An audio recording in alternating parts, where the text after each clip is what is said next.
You ever open a dating app and feel like you just walked into a high school reunion you weren't invited to? Everybody's speaking in emojis. Half the men are holding fish, and there's always somebody named Todd who's proudly identifying as an alpha. You know, you scroll through profiles and squint at one guy's blurry car selfie, and you think, you know what?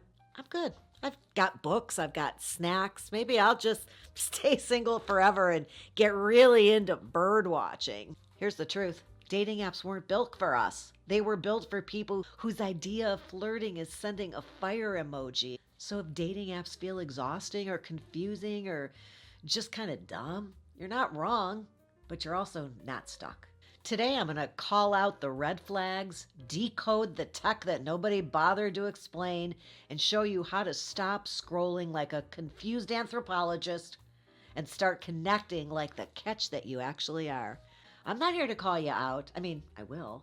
But it'll be with love. Teasing is kind of what we do here, and what are we if we can't laugh at ourselves just a little, right?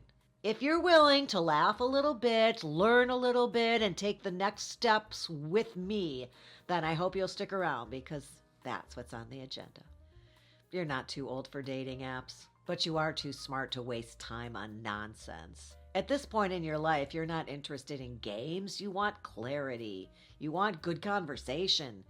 You want somebody who knows how to make eye contact. No one tells you this stuff. They assume you were born with an iPhone in your hand and that you know that swiping right means yes, left means no, and match means you both swiped right. That's really kind of it. That's the magical match. Now somebody has to message the other one, and unless you're a dude on Bumble, it can be you. Messaging first isn't desperate. It's direct, and that's why everybody's there. So they appreciate it. And also, you should know that nobody can see that you looked at their profile, so you don't have to worry about that accidental tap or that you hung out there for a half an hour trying to figure out what color eyes they had. You can unmatch or ignore it, go back to your crossword puzzle in peace. If you made a mistake, it's not a big deal. You know what doesn't work? Just ask. No one's gonna just ask. We don't have the energy to just ask. And vague bios like, I'm a fun guy, easygoing, hate drama. That's code for, I don't know who I am, but I'd like to come to your house anyway. And if his photos look like they were taken on a flip phone in 2004, that's not a vibe, that's a clue. The good ones say something real, a little detail that feels human, like, I love Sunday mornings with coffee and crossword puzzles. Boom! That tells us something. It opens a door for connection. Want to stand out? Ask about something that they showed you or said. You're now winning at dating apps. I don't drink alcohol. You might have caught wind of that in my episode about how to date if you don't drink. But I still stock my house with the basics for when people come over. And my liquor store, they have a loyalty program. I even have the card tucked in the back of my wallet. It's right next to a Band-Aid with half a wrapper and a library card from 1972. Yeah, I know.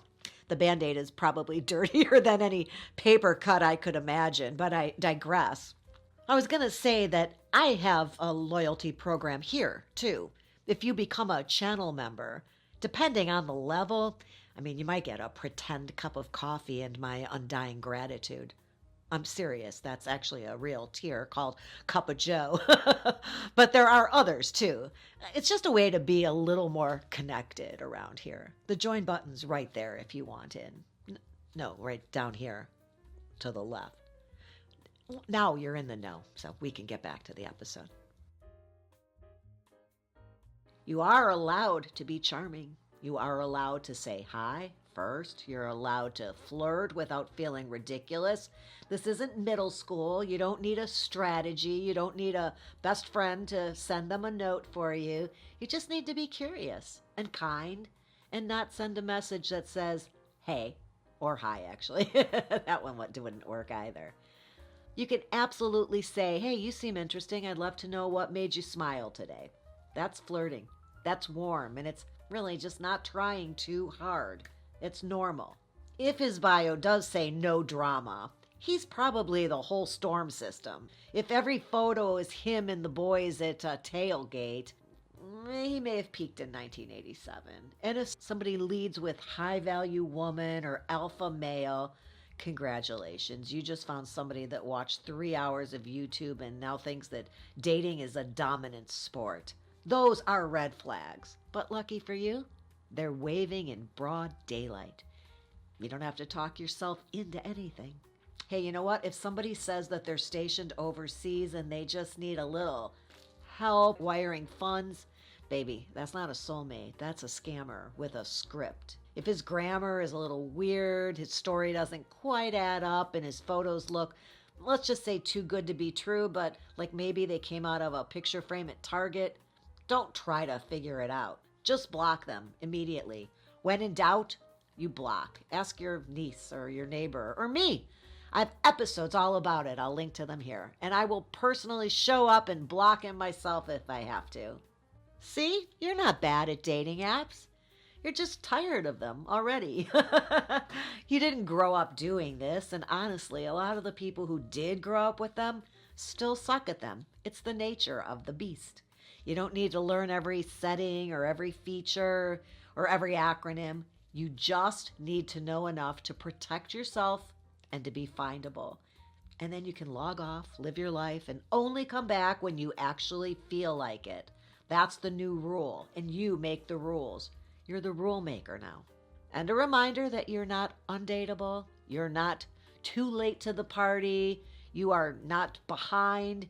The app is just a tool, not the toolbox. And sometimes the tool isn't even all that helpful. It doesn't mean you're doing anything wrong. It just means you might need to try a different tool or take a break from tools altogether. Go flirt at Trader Joe's. After 60 doesn't have to feel like a second career. You don't need to reinvent yourself. You just need to realign with who you are now, what you want now, and how you want to show up. You've already done the hard things. You've already lived through heartbreak and weird dates, bad advice. This time, let it be easier. Let it be lighter. Let it be your way of doing things. You're not too old to date, I promise. You're just finally old enough to do it on your own terms. And hey, before you go, please give my mom the thumbs up that she's asking for and demonstrating. She says if we don't get like 100 likes, and that's a lot, that I have to mow the lawn this weekend, which is weird because we don't have a lawnmower or a lawn. And don't forget to subscribe because you deserve better than half-written bios and dating experts in hoodies. I appreciate you, and I appreciate you being here today. Until next time, have a good one.